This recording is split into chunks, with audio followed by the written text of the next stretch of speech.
Hey guys, welcome back to my channel. Don't forget to like, comment and subscribe. So the full card for Misfits 15 was announced yesterday, and I can't lie, I'm looking through the comments and people are not feeling it. They posted it on Instagram, obviously, and if you look through the comments, you can see people are like, worst card I've seen, man, what happened to Misfits, Killer B just shadow.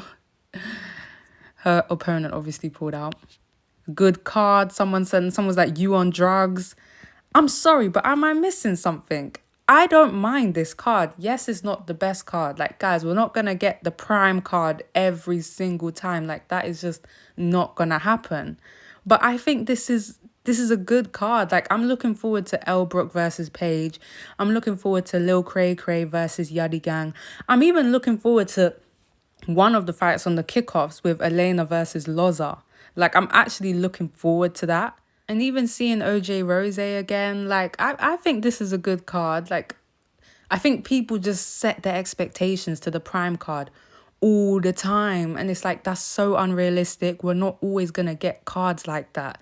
You know why I think people don't like this card? I think it's because there's not a lot of people that are fan favorites, such as the Slims, maybe the Jarvises. Who else is like a Misfits? Maybe a Dean, like, or a Waleed. I think people like to see familiar faces, even if it's not the big names like KSI and Deji. Like, they like to see familiar faces within Misfits, but they need to build someone to be a familiar face. And the only way they can do that is by bringing people that we haven't seen before and then bringing them in consistently. Because we didn't care for Slim at one point. When Slim first joined, I didn't even know who Slim was, but now I love him. So it's like they need to have cards like this so that we can build a relationship, with new people, so they have more options overall.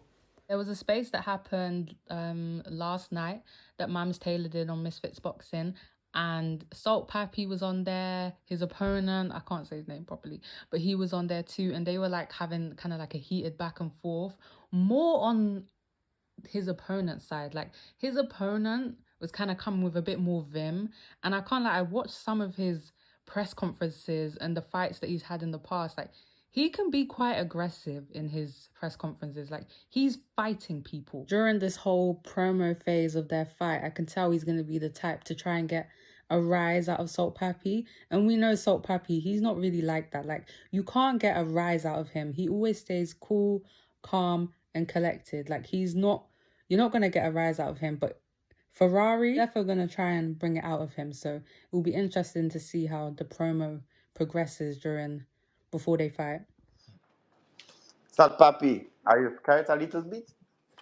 No, I'm not scared of you, man. Can't be scared of you.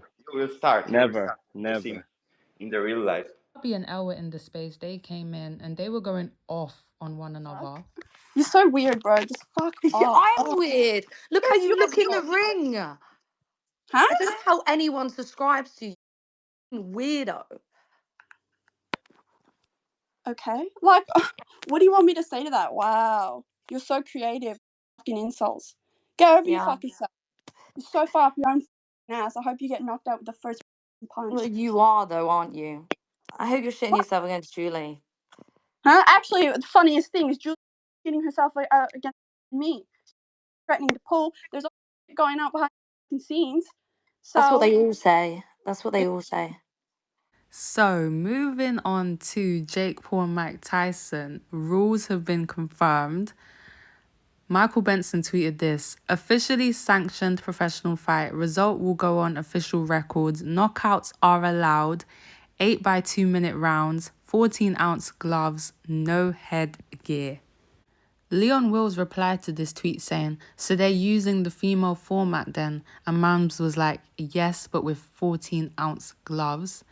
Mams actually got some hate for saying that. He also tweeted this saying pro boxing match, and it was a GIF, but I screenshotted this because he actually went and deleted this tweet, and I don't know why. Why did you delete it? Because I went on his page and I can't see it no more. So he deleted that tweet, but he's basically clowning Jake Paul, saying that it's not a professional boxing fight. But you guys put your comments on what you think of the rules down below. Wade, Plem had his dad on his channel and they were speaking about KSI, and his dad explains that he doesn't like JJ. I got. Oh, I knew you wanted to talk about this. Okay, so he's a punk. Okay. Okay. All right. I mean, he's a punk. Why do you say that? I just don't like the way he carries himself, his attitude. Okay. Anything. The way he talks to people. Okay. It wouldn't do for me and him being in the same room. Of course, the thing happened that I think you're referring to, the whole outburst at me. Yeah. That you weren't very fond of. I wouldn't put up with it. Do you want to tell people what you told me? I don't know if I want to tell him or not, Wade, but I wouldn't put up with that crap. Well, you said you wouldn't take the things, and to be fair, I did take a lot of disrespect to the, whatever your family stands for stuff. That was over the line. I think he knows that. And he's apologized since then, by the way. Honestly, that's fair. The things that JJ said, it was disrespectful. You can't lie. It was disrespectful. And as Wade's dad, you're not going to like someone saying that about your kid. So I don't think there's an issue with Wade's dad not liking KSI. I hope Wade and the dad don't get hate for this, because come on now, that's his son. His dad gives me John Fury vibes. Is it just me? But he reminds me of John Fury.